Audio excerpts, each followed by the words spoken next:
This video is part of a series of videos focusing on the season of Lent. On each of the Sundays of Lent, I am offering a short homily based on the readings for the day. In addition to that, I will provide some liturgical music which is appropriate for the Lenten season and that of Passiontide. This music will be mainly played on my home organ, which is a Viscount Prestige 70. This is a lovely two-manual organ with 45 speaking stops, which you have just heard at the beginning of this video. During Lent, it is customary to pray the Stations of the Cross. Over each of these Sundays of Lent, we will visit all of the stations, but we will only focus on 2 or 3 of the stations each week. I hope that you are able to engage with these videos, and in doing so, allow yourself to become spiritually prepared in order to greet the risen Lord when he comes to us at Easter.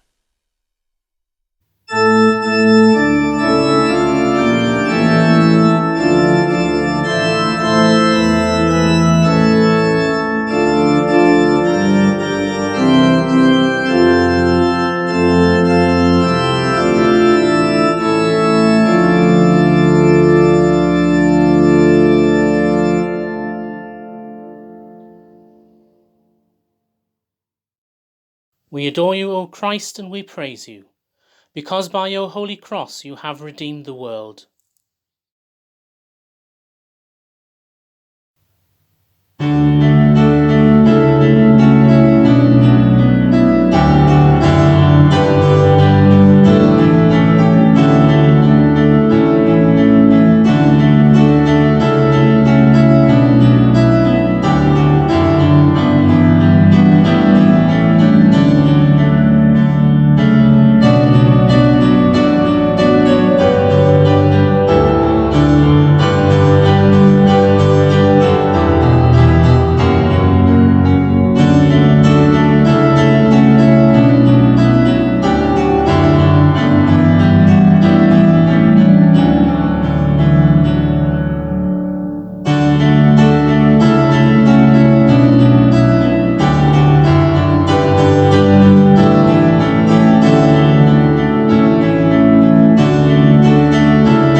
I love you, Jesus, my love above all things.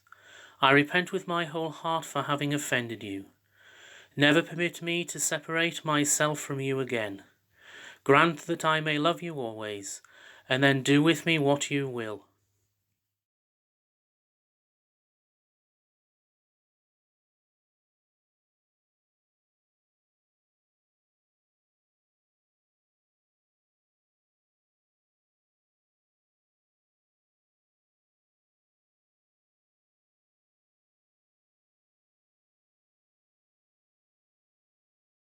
We adore you, O Christ, and we praise you, because by your holy cross you have redeemed the world.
I love you, Jesus, my love above all things. I repent with my whole heart for having offended you. Never permit me to separate myself from you again. Grant that I may love you always, and then do with me what you will.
When I go away on holiday, I love to go to a mountain resort and spend time walking in the Alps, looking at God's wonderful creation down below. There is something awesome about the whole experience. It is certainly a place where you can see things you would not normally see. Lakes, open meadows, waterfalls, mountaintops. And there is a great sense of peace and a wonderful sense of God's presence. All of us have times in our lives when we experience what I would describe as a mountaintop experience. These are amazing experiences for us all. We are often left in a state of awe. We are often transformed by the experience. We are probably thinking at the time similar words to those of Peter in today's Gospel. It is wonderful for us to be here. More often than not, life's journey presents us with the opposite of these experiences. Some of these experiences can be painful, and it can take some time to move on from them. We can find it difficult to see where God is in our lives at these times. These experiences are what I would describe as wilderness experiences. Last Sunday, the Gospel reading presented us with one of Jesus' own wilderness experiences, where he was being tempted by the devil in the desert. This week, we encounter a real mountaintop experience, and Jesus becomes transfigured before his disciples Peter, James and John. Jesus' face shone like the sun, and his clothes became as white as the light. As the disciples saw Jesus transfigured, they experienced a glimpse of Jesus' divinity. Just as Jesus was transformed, so too were they transformed, first of all by what they saw, and secondly by hearing the voice of God saying, "This is my Son, the Beloved. He enjoys my favour. Listen to him." For a very short period of time, they got to experience the future glory of Jesus' resurrection. At the end of today's Gospel reading, Jesus instructs the disciples not to tell anyone about the vision they had seen until the Son of Man has risen from the dead. Peter, James and John probably had no idea what Jesus was talking about when he said this to them. Jesus was preparing them to accept what was about to happen to him, his suffering and death on the cross. He hoped that during his passion and death they would be reminded of his transfiguration, and by reflecting on that wonderful experience, they would have the strength to get through what would be a painful time.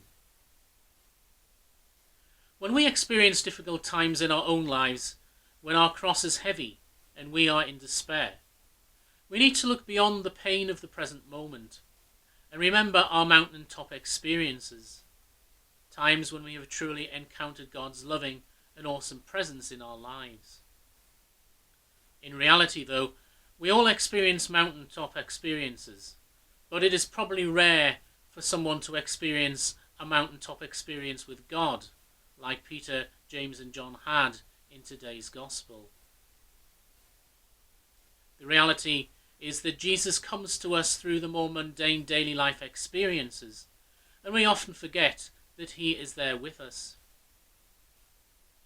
Although I've spoken a lot about mountaintop experiences, I think that our Gospel reading today is not so much about having a mountaintop experience with God, but more about God revealing to us who Jesus really is. This becomes more evident if we look at the Gospel reading in more detail. When Jesus was transfigured, Moses and Elijah appear and start talking to Jesus. Moses was the great lawkeeper of Israel, and Elijah was a great prophet. Both of them have had the experience of going up on a mountain and having a glorious encounter with God.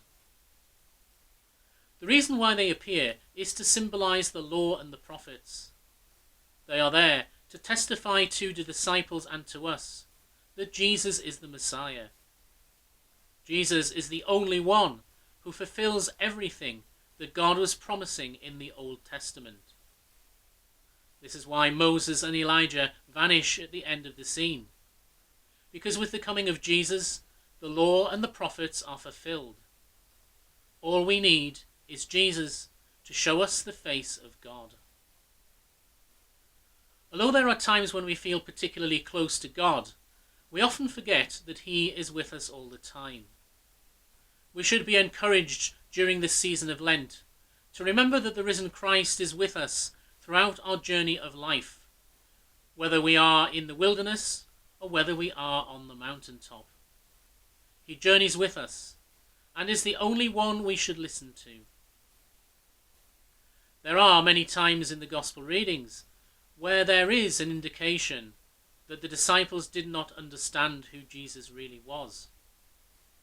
Jesus really was a mystery to them. After Jesus' resurrection, when he was walking along the road to Emmaus, the disciples did not recognize him until he broke the bread and gave it to them. Each time we go to Mass, we enter into a mystery of faith. The true presence of Christ in the form of bread and wine, both are hiding and revealing of who God truly is. As we reflect on today's Gospel and prepare ourselves to receive the Lord in Holy Communion, let us pray that our own lives and the lives of those whom we meet may be transfigured by the light of his presence.